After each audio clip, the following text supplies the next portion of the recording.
Donc merci à tous d'être venus, merci à NDD Camp de m'avoir convié à cette conférence de clôture. Alors aujourd'hui, je vous ai annoncé comme sujet un rapport entre la formule de Drake, ou plus exactement le paradoxe de Fermi, que vous connaissez peut-être, ou sinon je vous le rappellerai, et l'état de la planète. Alors c'est quand même bizarre, on dit quel rapport il y a entre l'état de la planète et le paradoxe de Fermi. Le paradoxe de Fermi, c'est Fermi, qui est un physicien italo-américain, qui disait s'il y a plein de gens dans l'univers, where is everybody? Où sont-ils? On ne les entend pas.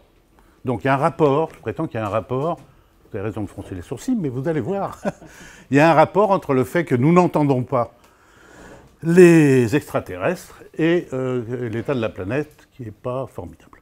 Alors ma première idée, c'était de faire venir les principales personnes concernées, par exemple faire venir Jean-Marc Jancovici, que vous connaissez, qui est le Français qui parle beaucoup de l'état de la planète, et Fermi, Enrico Fermi, qui malheureusement est mort en 1964. Mais ça, c'est pas un problème, parce que j'ai vu sur YouTube, par exemple, un duo entre Mariah Carey et Whitney Houston post-mortem, et puis un autre entre Serge Lama et Dalida, peut-être vous l'avez vu. On a réussi à les faire chanter ensemble, donc on peut aujourd'hui ressusciter des morts. D'ailleurs, le duo entre Dalida et Serge Lama, c'est « Je suis malade », ce qui est une phrase qui pourrait bien s'appliquer à la planète. Bon, alors cette rencontre virtuelle, je n'ai pas pu l'organiser parce que je voulais inviter également Mark Zuckerberg et puis Drake, Frank Drake, je crois, la formule de Drake. Tous ces gens-là, j'ai essayé d'organiser un doodle, mais ça n'a pas marché, ils n'étaient pas libres, ils n'ont pas répondu. Bon. Alors, je vais jouer les différents rôles et essayer de représenter leur point de vue. Quand je parle de Drake, je ne parle pas du rappeur, je parle de monsieur qui a écrit une formule, que je rappellerai, qui permet d'estimer la probabilité d'avoir une communication avec les extraterrestres. Ok. À ce stade, vous n'avez peut-être pas beaucoup de questions. Mais vous attendez la réponse quand même, forcément. Forcément. Où va-t-il? Alors, commençons par l'état de la planète. Jean-Marc Jancovici, je pense que c'est difficile de ne pas l'avoir entendu ces derniers temps. Il est extrêmement présent et ce qu'il dit est extrêmement intéressant. Et c'est un point scientifique, pas juste des opinions, tout ça, c'est un point scientifique sur l'état de la planète. Alors, sur l'état de la planète, je ne vais pas refaire le point. On entend des tas de choses tout le temps sur l'état de la planète, sur le fait que la planète est malade. C'est peut-être pas la peine de s'étendre beaucoup. Simplement, une remarque. Quand on dit l'avenir de la planète, en fait, la planète, elle s'en fout. Ce dont on parle, c'est l'avenir de la civilisation, en fait. Hein. La planète s'en fout complètement de ça. Et je dirais même que peut-être notre civilisation ou la vie n'est qu'une maladie de la matière. On n'en sait rien. Il n'y a aucune raison de faire de la vie la valeur essentielle. Hein, je veux dire. La planète, elle vit sa vie, si je veux dire, ou elle vit sa mort. Et ce dont on parle, c'est effectivement l'avenir des civilisations. Alors, qu'est-ce qu'on peut dire sur l'avenir des civilisations qui n'est pas déjà été dit? D'abord, tout ce qui évolue meurt. L'univers, la galaxie, le Soleil, la Terre, les civilisations, les êtres humains, tout ce qui évolue meurt. Donc la question n'est pas est-ce que notre civilisation va mourir? La question c'est quand. Alors, d'abord, qu'est-ce qui n'évolue pas? Les astéroïdes, par exemple, qui sont des pierres, elles n'évoluent pas. Donc effectivement, elles n'ont pas vocation à mourir. Il y a quelques civilisations. Par exemple, on dit que la plus ancienne civilisation encore vivante, c'est les aborigènes d'Australie, une civilisation qui a 70 000 ans. Sauf qu'elle n'évolue pas, ou très peu, enfin pas de manière visible. Alors que les civilisations qui bougent, les plus anciennes qu'on connaisse ont 3500 ans, c'est les Chinois. Et sinon, elles durent 3000 ans pour les Égyptiens, quelques siècles pour les Grecs. Elles ne durent pas très longtemps. Bon, donc si les civilisations évoluent, et la nôtre évolue de toute évidence, On sait qu'elle va mourir, mais donc la question qui nous intéresse, c'est est-ce qu'elle va mourir vite ou est-ce qu'elle va mourir dans longtemps? C'est ça la question qui nous intéresse, c'est-à-dire est-ce que nos enfants, est-ce que les enfants de nos enfants auront une planète vivable? Alors, quelles sont les menaces sur notre civilisation? Parce qu'on parle beaucoup de la pollution, etc., mais quelles sont les menaces aujourd'hui? Alors, il y a des menaces exogènes, qui viennent d'extérieur, il y a des menaces endogènes. Alors, les exogènes, c'est quoi? C'est, par exemple, il y a la clim qui s'est mise en route, c'est les événements cosmiques. Par exemple, la chute d'un astéroïde. 65 millions d'années, la dernière, l'extinction des dinosaures. Donc ce sont des événements gravissimes, mais pas très fréquents. Dans les événements exogènes, il y a l'éclatement d'une supernova, d'une nova à proximité de notre système. Alors c'est pas si rare que ça, puisque c'est arrivé il y a 1000 ans, enfin en 1054 je crois. Il y avait une étoile dans le ciel qui était visible en plein jour. Mais elle était loin, et donc elle n'a pas eu de conséquences sur notre civilisation. Enfin, c'est un événement possible. Après, il y a aussi les sursauts gamma, enfin je ne passe pas sur l'ensemble des événements cosmiques qui peuvent détruire notre civilisation. Il y a aussi des événements naturels terrestres, notamment les éruptions volcaniques. On dit que la disparition des dinosaures est en partie due à la météorite, mais en partie due à des éruptions volcaniques. Et puis sinon, il y a eu plusieurs éruptions volcaniques assez graves, notamment en Sibérie, il y a 252 millions d'années. Bon, c'est quand même des échéances assez lointaines. Cette extinction-là, d'il y a 252 millions d'années, a éteint 95% des espèces marines et 70% des espèces terrestres. C'était quand même important.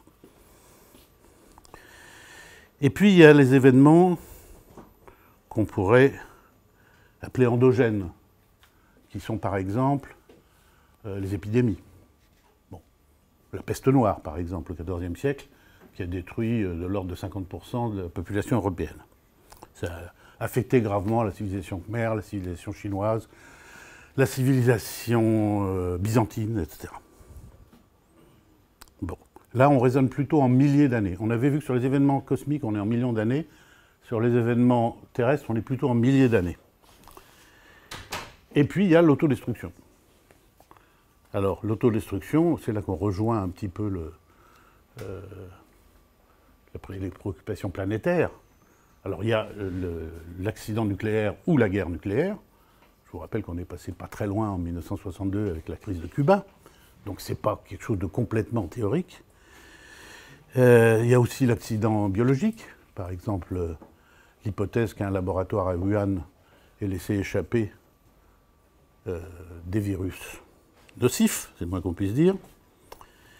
Et enfin, les ennuis environnementaux. Où là, on est à des échelles de temps, si on en juge par les rapports du GIEC et autres, qui sont de l'ordre de quelques dizaines d'années, quelques siècles maximum.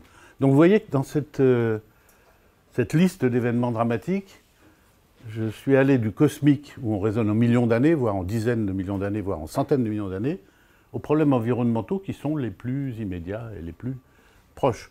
Ça veut dire que si on veut traiter les choses dans l'ordre de priorité, ben, il faut commencer par l'environnement. Alors, il est possible qu'on commence par l'environnement et qu'on se prenne une gigantesque météorite sur la tête, et tout ce qu'on a fait pour l'environnement n'est servi à rien, parce que la météorite est arrivée n'importe quand, et pas forcément dans 1 million d'années. Mais il est raisonnable de s'attaquer en priorité à ce qui est à une échéance à court terme.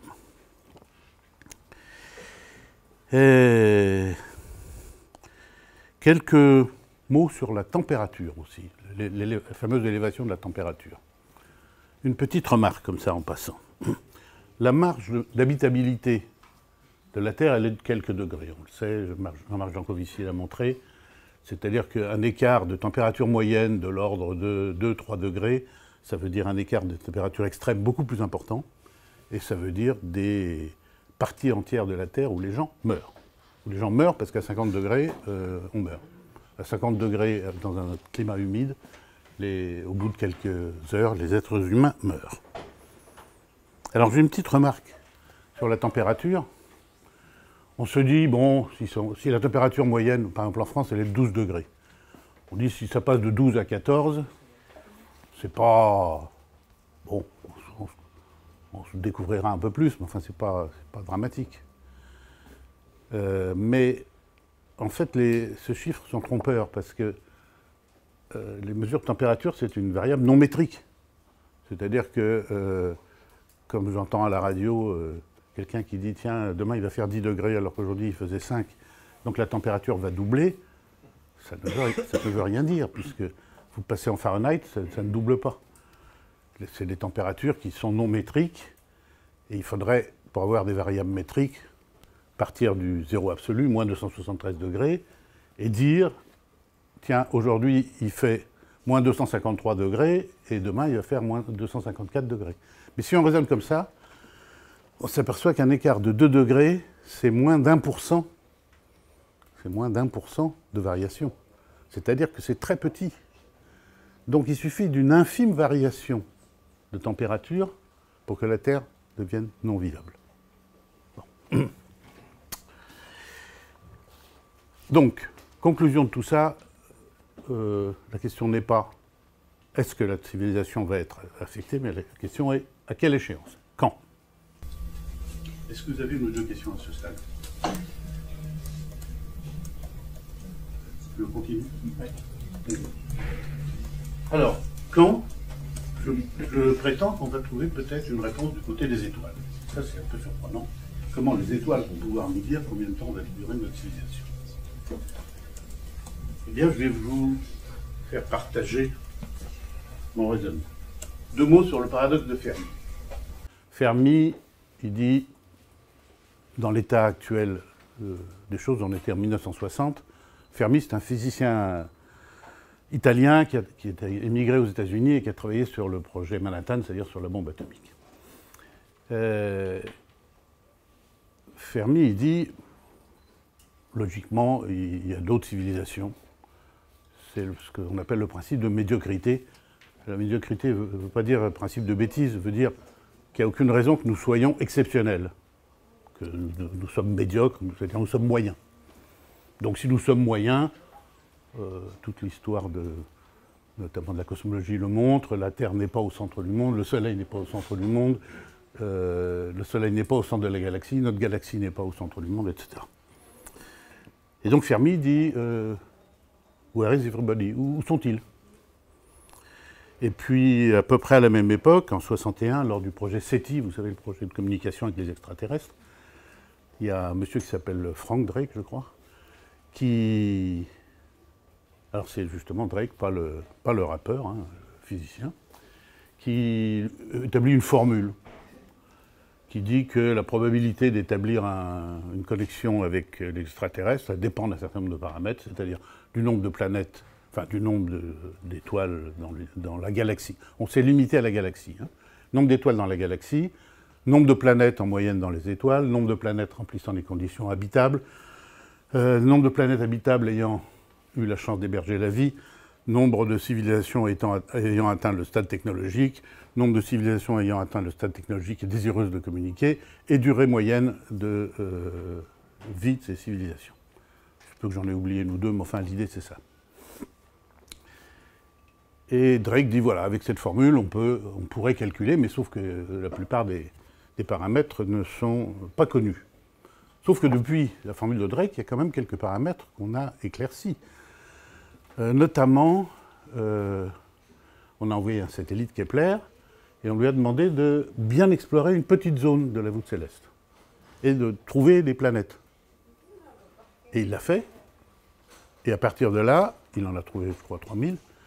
On a multiplié par le nombre d'unités de la même taille qu'il y avait sur la sphère céleste. Et on a pu conclure que le nombre de planètes, d'exoplanètes dans notre galaxie est de 100 milliards. Ça, c'est beaucoup quand même, hein, 100 milliards. La probabilité, à moins d'être vraiment très très croyant, la probabilité que la Terre soit la seule est quand même faible. On a même pu déterminer par extrapolation comme ça que c'est de l'ordre de 300 millions de planètes qui seraient habitables, entre guillemets. Habitables, ça veut dire probablement de l'eau liquide et quelques autres, et des températures compatibles avec la vie. Alors là, je vais vous embarquer dans un calcul un tout petit peu à la fois compliqué et un peu dur. Donc 300 millions de planètes habitables dans notre galaxie. On laisse tomber les autres galaxies parce qu'elles sont trop loin. Il y a des problèmes pour communiquer, à la fois des problèmes de puissance, des problèmes de durée aussi. Alors on va supposer qu'il y en a 1 sur 100 qui est habitable. Donc ça, sur les 3000, on va descendre à... Non, pardon, excusez-moi, sur les 300 millions, on va descendre à 3 millions. Bon. Je suis un peu sévère, 1 sur 100, mais enfin bon, on peut supposer que la vie est un accident un petit peu exceptionnel. Sur les 3 millions, ben, il y en a qui ont commencé avant nous, il y en a qui ont commencé après. Donc, on peut supposer qu'il y en a la moitié qui ont atteint notre niveau. Donc, il y en a la moitié qui sont derrière nous, donc ils n'ont pas atteint notre stade, donc ils n'ont pas atteint le stade de pouvoir communiquer avec nous. Et puis l'autre moitié qui a atteint notre stade. Donc celles-là, elles peuvent communiquer. Alors ça nous fait 1,5 million. Sur 1,5 million, on peut supposer qu'il y en a un tiers, 500 000, qui soit n'ont pas envie de communiquer, sont autistes, ça ne les intéresse pas, ils ont leurs propres préoccupations, ils n'ont pas envie de communiquer, soit elles appliquent le premier précepte de Star Trek, je crois, qui est on n'interfère pas avec les civilisations qui existent, pour pas les... comme nous avec les Indiens, quoi. Bon. Le principe du zoo. Donc il reste 1 million. 1 million qui, donc, potentiellement peuvent communiquer avec nous. Sauf qu'elles vont communiquer avec nous sur une échelle de temps qu'on peut estimer 10 milliards d'années. L'âge de l'univers, c'est 13 milliards d'années. On peut supposer que dans les 3 premiers milliards d'années, c'est le temps qu'il faut pour que la vie un peu puisse émerger. Et donc, c'est réparti sur un espace de temps de 10 milliards d'années. Et on va supposer pour l'instant que chaque civilisation dure 100 ans. J'y reviendrai. Pourquoi 100 ans? Ben, c'est pas beaucoup, mais il y a peut-être une raison. Je vais y revenir. Alors, on a du mal à se représenter des chiffres aussi grands. 10 milliards d'années, on ne peut absolument pas concevoir ce que c'est 10 milliards d'années. J'ai fait un petit calcul, et j'ai dit, je vais ramener les 100 ans d'abord de durée de chaque civilisation à une espèce de flash d'1 seconde. J'ai tout divisé par, en gros, 3 milliards. Donc, je suppose que chaque civilisation dure le temps d'1 seconde. Alors, un vrai flash, ça dure 1 millième de seconde, mais enfin, j'essaye de faire des durées de temps perceptibles par nos sens. Et si je divise toujours par 3 milliards, ben les 10 milliards d'années de l'âge de l'univers, grosso modo, deviennent 3 ans. Donc du coup, on peut commencer à se représenter la chose. Sur 3 ans, vous avez un certain nombre de flashs qui éclatent et qui durent 1 seconde. Et pour communiquer, il faut que, non pas il y ait 2 flashs en même temps, parce que ça veut dire qu'il y a 2 civilisations qui communiquent entre elles, mais nous, on s'en fout. Nous, ce qu'on veut, c'est qu'elles communiquent avec, qu'elles communiquent avec nous. Qu'il y ait 2 civilisations qui communiquent entre elles, ça ne nous apporte rien, ça. On ne peut pas le savoir. Donc, quelle est la probabilité qu'il y ait une autre civilisation qui soit en âge de communiquer en même temps que nous? C'est de l'ordre de 1 chance sur 100, j'ai fait le calcul pour vous, une chance sur 100 chaque année. Donc, c'est pas 0, mais c'est pas colossal non plus. Sauf que ça fait quand même 60 ans depuis le programme SETI qu'on écoute. Donc ça veut dire, en faisant des approximations, parce qu'on n'ajoute pas des probabilités comme ça, mais enfin, de l'ordre, en gros, il y a 60% de chances qu'on ait perçu une civilisation, et on ne l'a pas perçue. Alors, ça c'est une info. Comment se fait-il qu'on n'ait rien perçu? Bon, peut-être qu'on n'a pas eu de chance, mais c'est pas sûr. Alors là, il y a beaucoup d'objections déjà à mon raisonnement, donc je vais les anticiper avant de me faire incendier. Alors, la première approximation, c'est que j'ai négligé les superpositions temporelles, c'est-à-dire qu'il y a des des flashs qui vont avoir lieu en même temps, donc on ne peut pas les répartir dans le temps, mais c'est négligeable. La deuxième approximation, c'est que je raisonne sur la possibilité de constater la vie actuelle dans une planète. Mais la vie, on peut la retrouver par de l'archéobiologie, c'est-à-dire on peut retrouver des traces de vie disparues. C'est ce qu'on essaie de faire sur Mars, par exemple. C'est une approximation. Le raisonnement sur la simultanéité des deux éléments est aussi une aberration, puisqu'on sait depuis Einstein que la notion de simultanéité sur les grandes distances n'a pas de sens. Bon. Les événements ne sont pas simultanés. Bon. Mais ça ne change rien au raisonnement si on suppose que les signaux arrivent au bon moment. Les probabilités restent les mêmes. J'ai écarté également les autres galaxies, c'est trop loin, trop compliqué.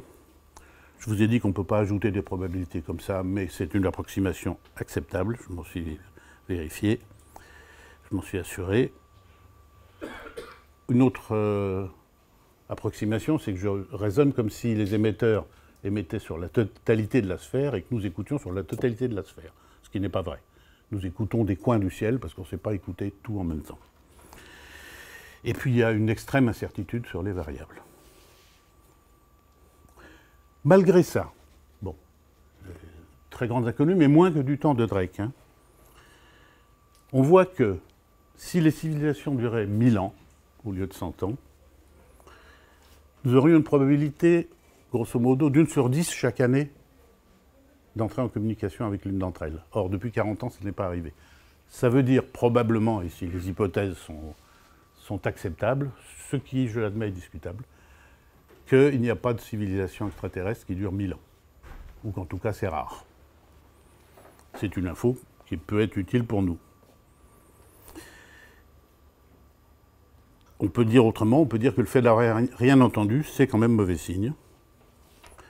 Et on a noté aussi que l'urgence est quand même plus terrestre que cosmique. Donc le lien entre les deux, c'est que si nous n'avons pas reçu de signaux d'extraterrestres aujourd'hui, c'est probablement que les civilisations ne durent pas très longtemps. Alors est-ce qu'il y a des raisons d'espérer? Je suis presque au bout, hein, je vous rassure. Bon, il y a des fausses raisons d'espérer, par exemple,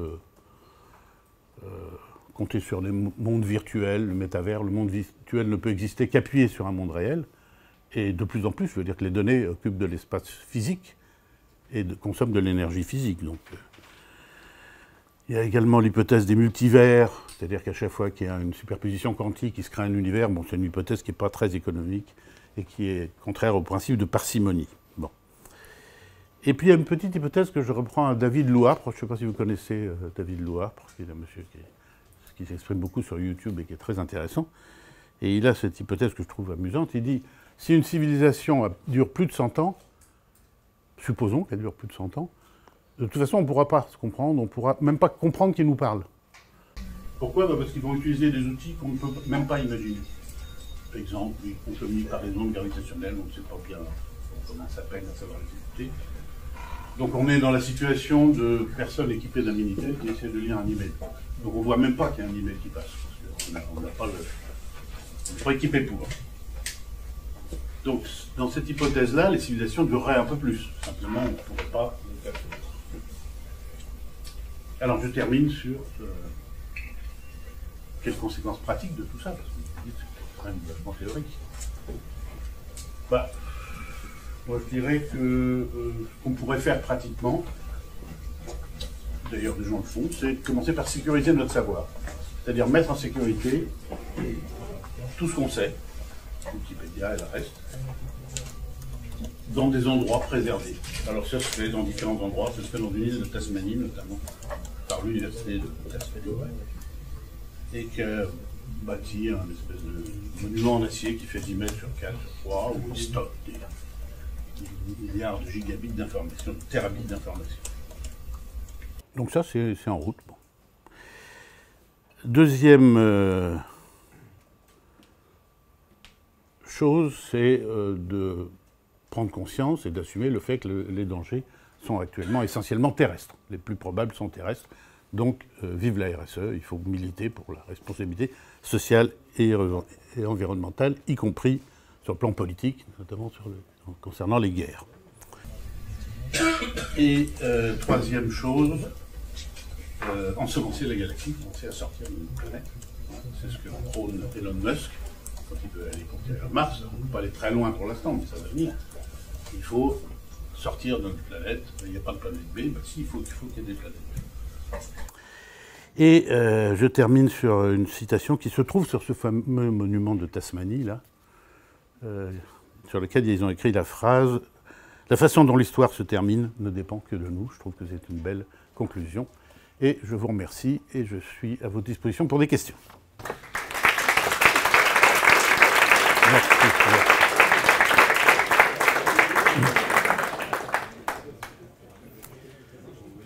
Alors n'hésitez pas à me poser des questions. Je vais répercuter votre question parce que je ne suis pas sûr que tout le monde l'ait entendu. Tu me rappelles ton... Julien me dit, est-ce qu'il n'y a pas un problème de distance, puisque à partir d'une certaine distance, la communication devient très difficile. En fait, ce qu'il y a, c'est qu'une galaxie qui se trouve à 5 milliards d'années-lumière, par exemple, si elle a émis le signal, bah, il faut qu'elle l'ait émis il y a 5 milliards d'années pour qu'il soit arrivé chez nous. Or, bon, c'est possible, c'est possible. Il n'y a pas d'obstacle absolu. Le seul obstacle absolu, c'est un signal qui aurait été émis depuis plus de 13 milliards d'années. Celui-là, il n'est pas visible, c'est la limite perceptible de l'univers. Autre question?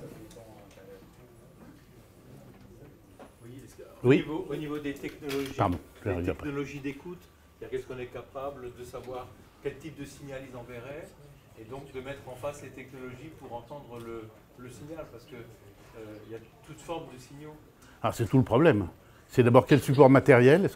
Alors pour l'instant, on est parti sur les ondes radioélectriques, mais par exemple, si c'est des ondes gravitationnelles, on en est au tout début de la perception. Donc ça, c'est le problème de support. Et puis le problème du contenu, comment savoir qu'un contenu est artificiel? Alors ça, on a avancé dessus depuis le programme SETI. On sait par exemple que si on reçoit un signal qui représente les 200 premières décimales de pi, ça ne peut pas être naturel. Ça ne peut être qu'émis par une intelligence artificielle. Naturelle, pardon. Autre question? Oui, il y avait, pardon. J'ai une question, c'est à propos de justement recevoir un signal. Est-ce qu'on ne surestime pas la volonté d'une espèce, de quelque chose, d'envoyer un signal, un peu une bouteille à la mer, si elle a les moyens, si on considère ne serait-ce qu'un système solaire, je pense qu'on peut s'en sortir si on gère bien nos ressources sur le très long terme. Donc on aurait juste besoin d'envoyer des communications sur la portée de Terre, Vénus, Terre, Jupiter, et on n'aurait pas besoin d'envoyer un message à, je sais pas, c'est comme si je balance un pigeon voyageur de Paris pour qu'il aille jusqu'à Québec, en espérant que quelqu'un comprenne mon accent français parisien et me renvoie avec son accent québécois la réponse. Il y a beaucoup de questions. Votre question, il y en a une déjà. Le dialogue, en gros, est impossible. Il peut y avoir perception d'un signal, il ne peut pas y avoir de dialogue. L'étoile la plus proche, c'est Alpha du Centaure, elle est à 4 années-lumière. Donc si le signal va à la vitesse de la lumière, l'aller-retour, ça prend déjà 8 ans. Alors une conversation, déjà on est énervé au téléphone quand il y a une latence parce que ça passe par satellite. Alors s'il y a 8 ans entre la question et la réponse, ça va être insupportable.